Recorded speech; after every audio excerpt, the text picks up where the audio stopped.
been a long time since I made a video. So I'm gonna get the train to Glossop and go for a walk. And how it goes in there.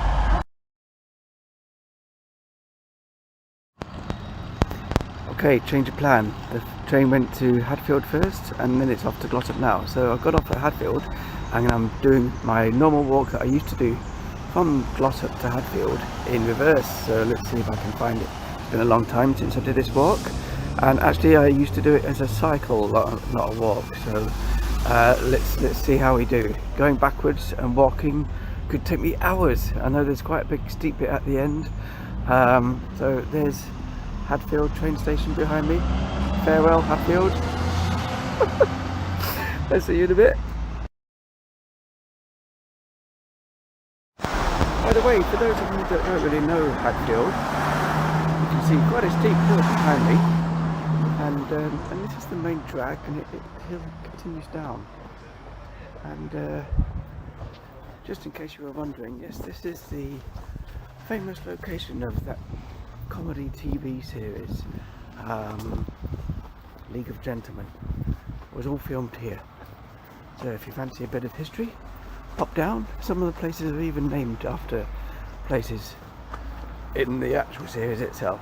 So without further ado, I've been driving taxis for about 5 years now, just waiting for my operation next month. See you later.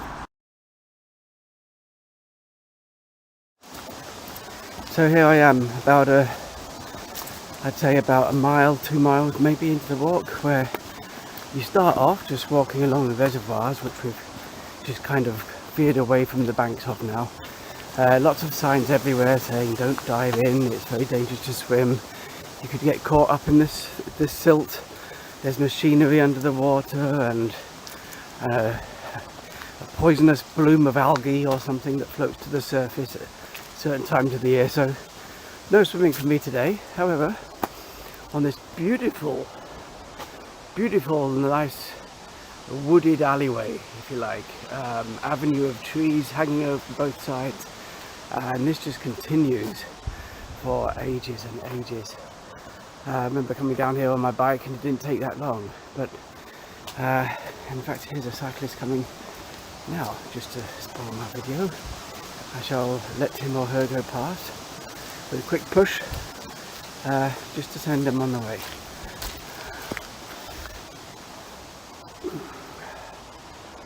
Oh no, yeah, there they are.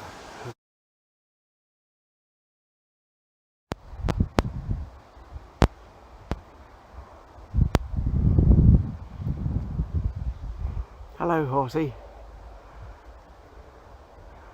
and pony, aren't you beautiful? Regal, beautiful. So I'm continuing my path now. The reservoir is well down below in the valley, as you can see. Or one of the reservoirs, should I say. I've come past two now. I think this is number 3. They all do have certain names, and then just over there in the distance you can see the beginning of number 4, which is where I'll probably stop and have some lunch on that bank. And I do believe that they do continue for perhaps 6 or 7 up the valley as you go. So, beautiful day for it, nice cool breeze, and I'll stop and talk to you again in a minute. Okay, in this recording here, I was just talking about how the water cascades quite ferociously down into this hole in the reservoir itself, presumably to take excess water down into the reservoir below, and then talking about, as the camera pans round, how this is one of the roads that goes across between the reservoirs, you know, where you can cycle, drive, ride, walk, and go down the other side of the reservoirs, down to the reservoir below, and that shows you just how far it is.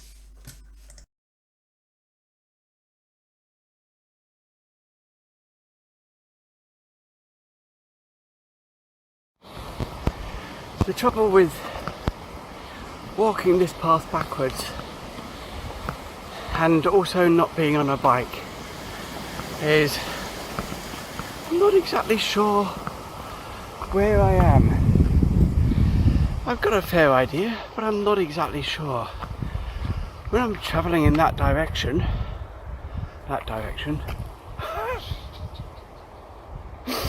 idiot, what an idiot. When I'm travelling in that direction on a bike, things are going past much faster. However, walking the wrong way is a challenge. I know I've got a bloody great big hill to come yet before I get back down to Glossop, and but the weather's holding out. A bit cloudy, some blue sky, some blue sky, blue sky. That's what it is from now on. Blue sky. Getting a bit of a sweat on. It's good to be out here alone with my rucksack, practicing for what's to come. And that's what I kind of didn't have time for to talk about on the train because other people got on, and I still haven't mastered the art of talking to myself or talking to a phone in conversation style with people around me. However, should this video ever come out, this is one of my practice walks that I'm doing, and my aim may not happen, but it might. But I don't know why, but I've suddenly changed my mind about getting outdoors. Used to do it a lot as kids, and I know that I'm unfit when it comes to walking long distances. I know that I have had very little experience of camping for decades. I haven't been camping, proper camping. So it's going to be a challenge. My aim is to take it step by step. I walked to Stockport the other day and back. Did within the next day or a couple of days later and back. It's done lots of cycling over the last few months while we've all been on lockdown. Roughly 100 miles a week, I think it was, at one point, until the really bad weather came again and we went back to work. And the other day I challenged myself. I got a backpack, this one, Osprey, can't go wrong, and said, right, I'm going to walk to Altrincham, somewhere that I normally go shopping once every 2 or 3 months, just a little day out trip on the tram, stop at Altrincham, have a look around the charity shops, see if there's anything in the market, and then I usually stop off at Sale as well on the way back and check the shops there. Just a little charity shop jaunt that I do occasionally. So I thought, well, Google, how far is it to Altrincham? 9 miles, I think it was. 9 miles, 3 hours, 20 minutes later, there I am in Altrincham, sitting down and treating myself to a nice bowl of sweet corn chowder in a nice cafe and a coffee, and then got the tram back. Didn't brave it all the way back. So that's what I did the other day. My longest walk that I've done for a long time. I've got Strava recording today to see how far this walk's taking me, if there is a signal. I think there is. And so Strava will tell me how long this walk has taken from Hadfield to Glossop. And my idea, my short-term plan is to do several of these a week, build up my strength in my legs and my feet, get my feet used to walking, get these Scarpa trail boots shaped up, and start gradually acquiring some gear, although as I did mention before, it's exceedingly expensive. I'm going to go with what I've got at the moment. I've got the main 3 things that people talk about. So I've got a tent. Oh, fucking muddy here. Sorry, excuse my French. I've got a tent, sleeping bag. I've got a rucksack which I bought yesterday, bargain, and I'm going to take it from there. Start off building up my strength, my mental strength and my physical strength, to walk long distances, and then start gradually including overnight stays, pitching my tent once I've got it waterproofed and stuff, going for weekend jaunts and long 2 or 3 day long jaunts, and eventually my goal, my medium term goal, is sometime next year to actually do the coast to coast path or something similar, by myself or with somebody else. I don't really mind. A bit more mental strength I think I'll need to do it by myself, but maybe when May, June I think is a good time to do it, once the bad weather has really passed, and start over at the Lake District and walk over to Robin Hood's Bay. So that's my plan. My pipe dream, if I can get my mental and physical strength up, would be to do something like the Appalachian Trail. However, that's in America. I hate flying. Anyway, this is the longest stretch of this path that I've managed to be by myself, so I'm going to let you go for a bit while I scramble through the brambles, and see you soon.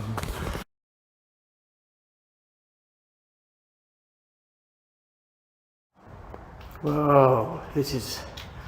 footpath was closed just as soon as after I spoke to you just now. So, yeah, I've got this spooky tunnel to go up. Do I want to do it? Not really. I can't do it. Can I go up there? Let me just check Google Maps. Oh my god. There's no other way. I had to do it. I came through it. I came through that tunnel. God, it was spooky. Oh, fuck. Hope I don't have to go through it again. The strange thing about doing something scary and having no choice, you know, going back a good mile or two probably before I could find another path up. And the scary thing is, that was my choice, to go through the tunnel. Spooky, dark, wet, dripping spiders tunnel that I might have to go back through again if it led to a dead end. And here I am. I wish I'd recorded it. I came through it. I survived. What could possibly have killed me in there? I might have slipped, I suppose, on the wet stones. Might have slipped and cracked my head open, and nobody would have found me for months. But you know, nothing killed me. I'm still here. I got through, and you saw my face when I first came through. Whew. Now, top of the world. I'd walk up and down it all day if you wanted me to. Is that what Abby Barnes talked about on her videos? And if you don't subscribe to her, then you should. She's into fitness and walking and mental awareness and being physically and mentally healthy. And she talks about it on her videos quite a bit, about how, you know, you've got to push yourself to the boundaries. Be kind to yourself when you need it, but push your boundaries. And also Hayes Outdoors, another guy on YouTube who has inspired me, really. Both of them have, and to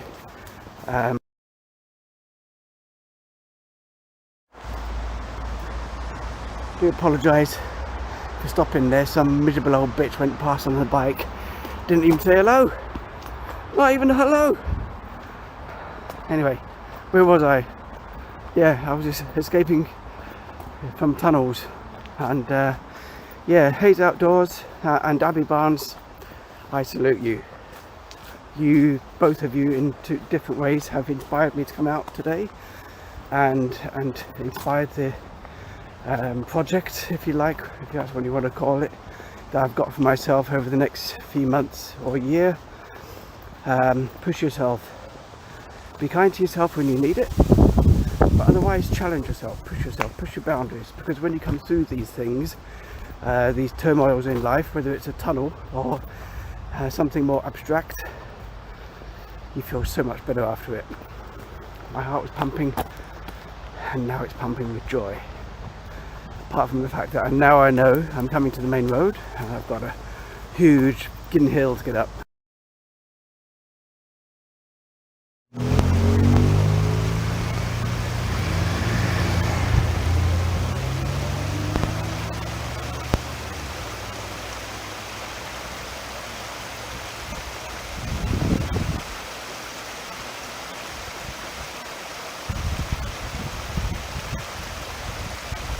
Motorbikes went past.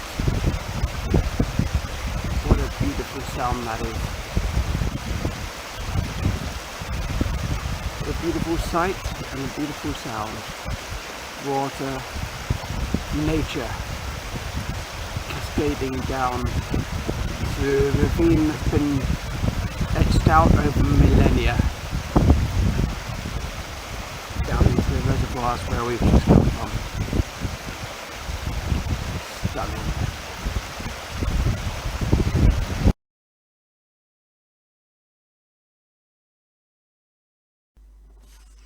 So in this clip here, I'm just talking about the fact that I've got to the top of the steepest part of the hill here, and as the camera pans around, you can look down into the reservoir valley below.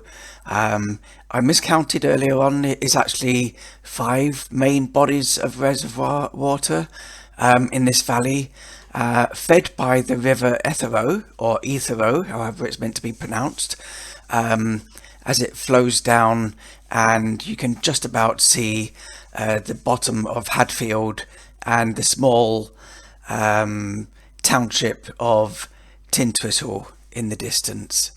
Down to Glossop we go.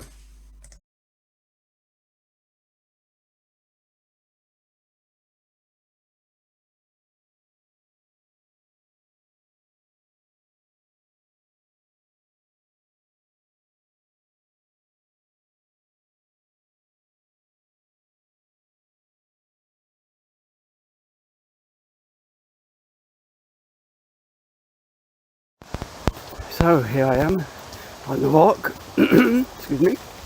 Got off at Hadfield as usual, as opposed to useful at